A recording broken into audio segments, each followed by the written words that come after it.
Sir ഗമനെ പിടിച്ചോണ്ടൊക്കെ പോകുകയാണ്. അങ്ങനെ പോകുന്നതിനിടയ്ക്കാണ് തന്റെ കയ്യിൽ USB ഡ്രൈവ് ഒന്നും ഇല്ല എന്ന കാര്യം അവന് മനസ്സിലാക്കുന്നത്. അവനും ഹീവോണിനോട് വഴിയിൽ അത് കിടപ്പുണ്ടെന്നും എടുക്കുവാനായിട്ടൊക്കെ പറയുന്നു. പക്ഷെ ഹീവോൺ അത് എടുക്കുന്നതിന് മുമ്പായിട്ട് തന്നെ ഹീ അത് കണ്ട് എടുക്കുകയാണ്. അവളും ചിരന് ഏറ്റവും ഇഷ്ടമുള്ളതല്ലേ ഇത്. ഇതൊക്കെ ഞാൻ ചിന്നിന് കൊണ്ടുപോയി കൊടുക്കുകയാണെങ്കിൽ അവനും ഒരുപാട് സന്തോഷമാകുമെന്നൊക്കെ പറഞ്ഞ് ഹീ നടന്നൊക്കെ പോകുമ്പോഴത്തേക്കും ദേഷ്യം വന്നിട്ടുണ്ടായിരുന്ന ഹീവോണോ ഹീനെ ചീത്തയൊക്കെ വിളിക്കുന്നു. അങ്ങനെ അത് കേട്ടിട്ടുണ്ടായിരുന്ന ഹീ നേരെ വന്നിട്ട് ചീവണുമായിട്ട് ഫൈറ്റ് ചെയ്യുവാനായിട്ടൊക്കെ ഓടി വരുമ്പോഴത്തേക്കും ഹീവോണും തിരിച്ച് ഹീയുടെ അടുത്തേക്ക് ഓടി ചെന്നിട്ട് അവളെ തള്ളിയിടുകയാണ്. മാത്രല്ല ആ USB ഡ്രൈവും ഹീവോൺ എടുക്കുന്നു. ഇപ്പോഴാണ് ശരിക്കും നീ ഈ സ്കൂളിലെ കുട്ടി ആയതെന്നൊക്കെ പറഞ്ഞുകൊണ്ട് ജീവും ഹീവോണിനെ പിടിച്ചെണീപ്പിക്കുന്നു. ഈ ഒരു സമയത്തായിരുന്നു ആ ഒരു സ്കൂളിലേക്കൊക്കെ ഹിനുവും കയറി വന്നിട്ടുണ്ടായിരുന്നത്. ഈ ഒരു സമയത്താണ് യഥാർത്ഥത്തിൽ നടന്ന കാര്യങ്ങളെല്ലാം തന്നെ കാണിക്കുന്നത്. ഹിനുവും ഹാനോളിന് കൊടുക്കുവാനായിട്ടുള്ള പണമൊക്കെ ആയിട്ടായിരുന്നു വന്നിട്ടുണ്ടായിരുന്നത്. ഈ ഒരു സമയത്ത് ആരൊക്കെയോ വന്ന് ഹിനുവിന്റെ കയ്യിൽ നിന്നും പണമൊക്കെ തട്ടിപ്പറിച്ചുകൊണ്ട് പോയെന്ന് മാത്രമേ ഹിനുവിന് അറിയിക്കുന്നുണ്ടായിരുന്നുള്ളൂ. പക്ഷെ യഥാർത്ഥത്തിൽ ജിന്നായിരുന്നു ആ ഒരു കാര്യമൊക്കെ ചെയ്തത്. എന്നിട്ട് ഹിനുവിന്റെ കയ്യിൽ നിന്ന് തട്ടിയെടുത്ത അതേ പണം തന്നെയാണ് ജിൻ ഹിനുവിന് കൊടുത്തിട്ട് ഹിനു കടയിൽ നിന്ന് മോഷ്ടിക്കുന്ന വീഡിയോ പോലും എടുത്തിട്ട് കയ്യിലൊക്കെ വെച്ചിട്ടുണ്ടായിരുന്നത്. പിന്നീട് അതുകൊണ്ടാണല്ലോ ജീവുവിനെ ഭീഷണിപ്പെടുത്തിയിട്ടുണ്ടായിരുന്നത്. എന്തായാലും ഈ ഒരു അവസ്ഥയിൽ ഹിനുവിനെ ആക്കിയത് ജിന്നാണെന്നും അതുകൊണ്ട് തന്നെ ജിന്നിനെ കൊന്ന് കളയെന്നും പറഞ്ഞിട്ട് ഹാനുളും ഒരു കത്തിയൊക്കെ ഹിനുവിന് കൊടുത്തിട്ടുണ്ടായിരുന്നു. ഹിനുവും ആ കത്തിയുമായിട്ട് ജിന്നിനെ കുത്തുവാനായിട്ടൊക്കെ ഓടിച്ചെല്ലുന്നു. പിന്നീട് കുത്തുകയും ചെയ്യുന്നു. പക്ഷെ കുത്തിക്കൊണ്ടിട്ടുണ്ടായിരുന്നത് അതിനിടയ്ക്കായിട്ട് വന്ന് നിന്നിട്ടുണ്ടായിരുന്ന ലീക്കിട്ടായിരുന്നു. ലീയും ഹിനുവിനെ അന്വേഷിച്ച് ഒരുപാട് ഇടത്തൊക്കെ പോയിട്ടുണ്ടായിരുന്നു. അങ്ങനെ പോയ വഴിക്ക് ഹിനുവിന് പേരൻസ് ആരും തന്നെ ഇല്ല എന്നും അവരുടെ ബ്രദറും സിസ്റ്ററും മാത്രമാണ് ഒന്നിച്ചുള്ളതെന്ന കാര്യമെല്ലാം തന്നെ ലീവ് മനസ്സിലാക്കിയിട്ടുണ്ടായിരുന്നു. വലിയൊരു പണക്കാരനാകണമെന്നതായിരുന്നു ഹിനുവിന്റെയും ആഗ്രഹം.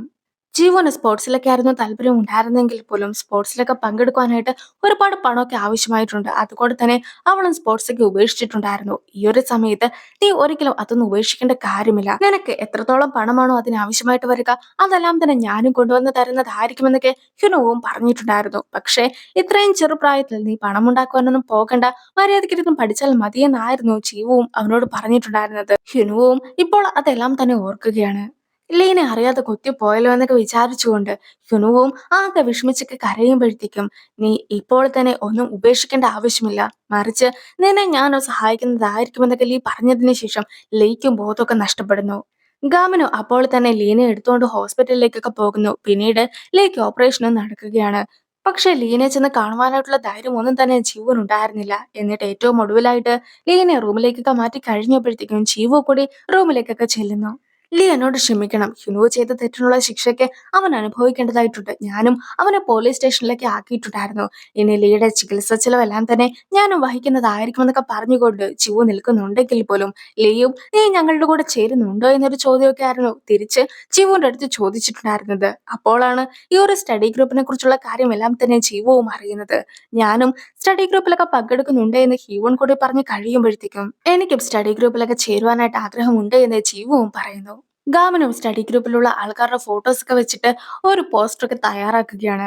അതൊക്കെ കണ്ടിട്ടുണ്ടായിരുന്ന ജീവവും ഇവൻ എന്തിനാണ് ഇതൊക്കെ ചെയ്യുന്നത്, ഇവന് മാർക്കൊക്കെ കുറവല്ല എന്നൊക്കെ എല്ലാവരോടുമായിട്ടൊക്കെ ചോദിക്കുന്നു. പക്ഷെ അത് കേട്ടിട്ട് ഗാമന് മൈൻഡ് പോലും ചെയ്യുന്നില്ല. അതേസമയം അവൻ ഈ ചെയ്തതൊക്കെ കാണുവാൻ നല്ല ഭംഗിയുണ്ട് എന്ന് ഹിവൺ പറയുന്നതൊക്കെ അവൻ ശ്രദ്ധിക്കുകയും അതിന് ഹിവണിന്റെ അടുത്ത് നന്ദി പറയുകയും ചെയ്യുകയാണ്. ഇവൻ എന്താ ഇങ്ങനെ, അവൻ കേൾക്കുവാനായിട്ട് ആഗ്രഹിക്കുന്ന കാര്യങ്ങൾ മാത്രമേ കേൾക്കുകയുള്ളൂ എന്നൊക്കെ ചിവുവും ചോദിക്കുകയാണ്. ഈ ഒരു സമയത്ത് നമ്മൾ ഇപ്പോൾ തന്നെ 4 പേരായിരിക്കുന്നു. ഇനി ഒരാളെ കൂടി നമുക്ക് ആവശ്യമായിട്ടുണ്ട്. ആ ഒരാൾ ആരാണെന്നൊക്കെ അറിയുവാനായിട്ട് ഞാൻ ആകെ എക്സൈറ്റഡ് ആയിട്ട് ഇരിക്കുകയാണെന്നൊക്കെ ആയിരുന്നു ഗാമനും പറഞ്ഞത്. ഹാനുളിനെ കാണുവാനായിട്ട് പോലീസുകാരൊക്കെ എത്തിയിട്ടുണ്ടായിരുന്നു. ഹിനുവിന്റെ കേസൊക്കെ ഇൻവെസ്റ്റിഗേറ്റ് ചെയ്യുകയാണെങ്കിൽ ഉറപ്പായിട്ടും ഹാനുളിനെ കൂടി അറസ്റ്റ് ഒക്കെ ചെയ്യുന്നതായിരിക്കുമെന്നൊക്കെ പറഞ്ഞുകൊണ്ട് സെഹോൺ നിൽക്കുമ്പോഴത്തേക്കുമാണ് അവരിരുന്നിട്ടുണ്ടായിരുന്ന റൂമിന്റെ ജനലൊക്കെ ആരോ പൊട്ടിക്കുന്നത്. 3 അംഗ ടീമും കൂടെ കാങ് എന്ന ഒരു കുട്ടിയും കൂടിയാണ് ഇപ്പോൾ വന്നിട്ടുള്ളത്. കാങ്ങും ഗാമിന്റെ അടുത്ത് വെളിയിലേക്കൊക്കെ ഇറങ്ങി വരുവാനായിട്ട് പറയുമ്പോഴത്തേക്കും എന്താണ് കാര്യമെന്നൊന്നും തന്നെ ഗാമിന് അറിയുക കൂടിയില്ലായിരുന്നു. അങ്ങനെയിരിക്കെ ഇപ്പോൾ സ്കൂളിലെ എല്ലാവരും നിന്നെക്കുറിച്ച് തന്നെയാണ് ചർച്ച ചെയ്യുന്നതെന്നൊക്കെ സെഹ്യോണും പറയുകയാണ്. ജിൻ വളരെ കഷ്ടപ്പെട്ടൊക്കെ നടന്നു വരുന്നത് പല കുട്ടികളും കണ്ടിട്ടുണ്ടായിരുന്നു. അങ്ങനെയിരിക്കെ ജിന്നിന്റെ അടുത്തൊക്കെ കാര്യം ചോദിക്കുമ്പോഴത്തേക്കും കാമിനോടുള്ള ദേഷ്യം കൊണ്ട് തന്നെ അവന്റെ പേരൊക്കെ ജിന്നും പറഞ്ഞിട്ടുണ്ടായിരുന്നു. ഡിസിപ്ലിനറി കമ്മിറ്റിയിലുള്ള എല്ലാവരെയും ജൂഡോ അറിയാവുന്ന ആൾക്കാരെ പോലും കാമൻ തല്ലി തോൽപ്പിച്ചിട്ടുണ്ടായിരുന്നു എന്നൊക്കെ ഇപ്പോൾ എല്ലാവരും തന്നെ അറിഞ്ഞിരിക്കുകയാണ്. സാധാരണഗതിക്ക് ഒരുപാട് റാങ്ക് വ്യത്യാസമുള്ള ആൾക്കാർ തമ്മിൽ ഫൈറ്റ് ഒന്നും ചെയ്യാറില്ല. പക്ഷേ നീ അതൊക്കെ തെറ്റിച്ചിട്ട് ഡിസിപ്ലിനറി കമ്മിറ്റി മെമ്പേഴ്സിനൊക്കെയാണ് തല്ലിയിട്ടുണ്ടായിരുന്നത്.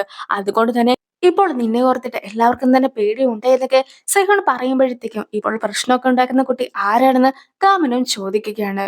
11th ഗ്രേഡില് ഒന്നാം റാങ്കുള്ള കാങ്ങാണ് ഇതേന്ന് സെഹോണും പറഞ്ഞു കൊടുക്കുന്നു. എന്തായാലും അവന്റെ അടുത്ത് വഴക്കുണ്ടാക്കുവാനൊന്നും കാമിന് ഒട്ടും തന്നെ താല്പര്യമുണ്ടായിരുന്നില്ല. കാമിനും അകത്തേക്കൊക്കെ കയറി പോവുകയാണ്. കാങ് മറ്റൊരു കുട്ടീനെ തല്ലുവാനായിട്ടൊക്കെ തയ്യാറെടുക്കുന്നു. ആ ഒരു കുട്ടിയുടെ പേര് ജൂൺ എന്നാണ്. പക്ഷെ ഈ ഒരു ജൂണിന് വലിയ ഫൈറ്റിംഗ് എക്സ്പീരിയൻസ് ഒന്നും തന്നെ ഇല്ല.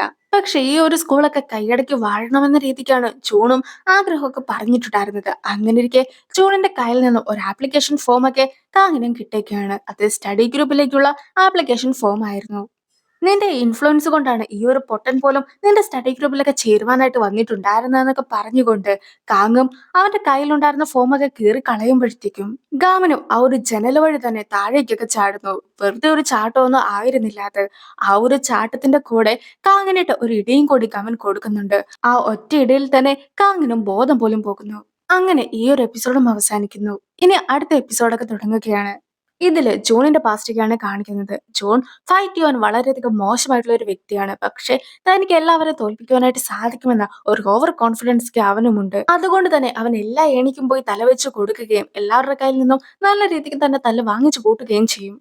എന്തുകൊണ്ടാണ് അവൻ ഫൈറ്റിൽ മോശമായിട്ടുള്ളതെന്ന് അറിയത്തില്ലാത്തത് കൊണ്ട് തന്നെ അവൻ അവനെ കൊണ്ട് പറ്റുന്ന രീതിക്കുള്ള എല്ലാ കാര്യങ്ങളും ചെയ്യുമായിരുന്നു. എല്ലാവരും സ്കൂളൊക്കെ വിട്ടിട്ട് കാലുകൊണ്ടാണ് നടന്നു പോകുന്നതെങ്കിൽ അവന് കൈയൊക്കെ വെച്ചിട്ടായിരുന്നു നടക്കുവാനായിട്ട് ശ്രമിച്ചിട്ടുണ്ടായിരുന്നത്. ഇതെല്ലാം തന്നെ ഫൈറ്റിൽ ജയിക്കുവാനായിട്ട് അവനെ ഹെൽപ്പ് ചെയ്യുമെന്നാണ് അവൻ കരുതിയത്. പക്ഷെ അവനും അങ്ങനെ എന്തൊക്കെ കാര്യങ്ങൾ ചെയ്തിട്ട് ഫൈറ്റിങ്ങിൽ ഒന്നും തന്നെ മുന്നിൽ നിൽക്കുവാനായിട്ട് അവന് കഴിഞ്ഞിട്ടുണ്ടായിരുന്നില്ല. അങ്ങനെ ഇരിക്കെ നമ്മുടെ കാമിന്റെ കാര്യമൊക്കെ പറഞ്ഞതുപോലെ തന്നെ സ്കൂളിൽ പഠിക്കുന്ന സമയത്ത് രണ്ട് കുട്ടികൾ സംസാരിച്ച് നടന്നു വരുന്നതൊക്കെ ജൂണും കേൾക്കുകയാണ്. നിനക്ക് ശരിക്കും സ്ട്രോങ് ആകണമെന്നാണ് ആഗ്രഹമെങ്കിൽ മ്യൂസിയം ടെക്നിക്കൽ സ്കൂളിലൊക്കെ പഠിക്കുവാനായിട്ട് പോകണം. അവിടെ നിനക്കും ബെസ്റ്റ് ആയിട്ടുള്ള ഫൈറ്റേഴ്സുമായിട്ട് മത്സരിക്കുവാനായിട്ട് സാധിക്കുമെന്നൊക്കെ കുട്ടികൾ പറയുന്നത് കേട്ടിട്ടുണ്ടായിരുന്ന അവനും ഈ ഒരു സ്കൂളിലേക്കൊക്കെ പഠിക്കുവാനായിട്ടും എത്തുന്നു. അങ്ങനെ കാമൻ സ്കൂളിൽ കയറിയിട്ടുണ്ടായിരുന്നത് പോലെ തന്നെ അവനും ഫസ്റ്റ് ഡേ ക്ലാസ്സിലേക്ക് എത്തുമ്പോഴത്തേക്കും അവിടെ ഉണ്ടായിരുന്ന കുട്ടികളൊക്കെ അടികൂടുന്ന കാഴ്ചയായിരുന്നു അവനും കണ്ടത്. അവനും പലരുടെയും അടുത്ത് ഫൈറ്റ് ഒക്കെ ചെയ്യുന്നുണ്ട്. ഏറ്റവും ലാസ്റ്റത്തെ റാങ്കിൽ ഉണ്ടായിരുന്ന അവനും ട്രൈ ചെയ്ത് ഏറ്റവും ഒടുവിലായിട്ട് 17ാമത്തെ റാങ്ക് വരെ എത്തിയിട്ടുണ്ടായിരുന്നെങ്കിലും പിന്നീട് ആരുടെയും അടുത്ത് പിടിച്ചു നിൽക്കുവാനായിട്ട് അവന് സാധിക്കുമായിരുന്നില്ല. എത്രയൊക്കെ നോക്കിയിട്ടും 17ാമത്തെ റാങ്കിൽ തന്നെ അവന് നിന്നു പോകുന്നു. എങ്കിൽ പോലും എല്ലാം തന്നെ അവസാനിച്ചു പോകുവാനായിട്ട് അവൻ തയ്യാറായിരുന്നില്ല. അങ്ങനെ ഇരിക്കെയാണ് ഗാമിൻ ക്ലാസ്സിൽ വെച്ച് ഹ്യുനുവുമായിട്ട് ഫൈറ്റ് ഒക്കെ ചെയ്തിട്ടുണ്ടായിരുന്നത് ജോണും കണ്ടിട്ടുണ്ടായിരുന്നത്. സോ ഫൈറ്റ് ചെയ്യുവാനായിട്ടുള്ള മികച്ച വഴി ഗാമിന്റെ കൂടെ ചേരുകയാണെന്നൊക്കെ വിശ്വസിച്ചുകൊണ്ട് സ്റ്റഡി ഗ്രൂപ്പിലെ ഫോമൊക്കെ അവനും ഫില്ല് ചെയ്ത് വെച്ചിട്ടുണ്ടായിരുന്നു. അങ്ങനെ ഇടിച്ചിടുന്നതൊക്കെ കണ്ടിട്ട് ഗാമിന്റെ ഫാൻ പോലും ആയിട്ടുണ്ടായിരുന്നു ജൂണും. ആ ഒരു സീനോട് കൂടി ഈ ഒരു വീഡിയോ ഒക്കെ അവസാനിക്കുകയാണ്. അടുത്തൊരു വീഡിയോ ആയിട്ട് ഇത്രയും വേഗം കാണാം. ബൈ.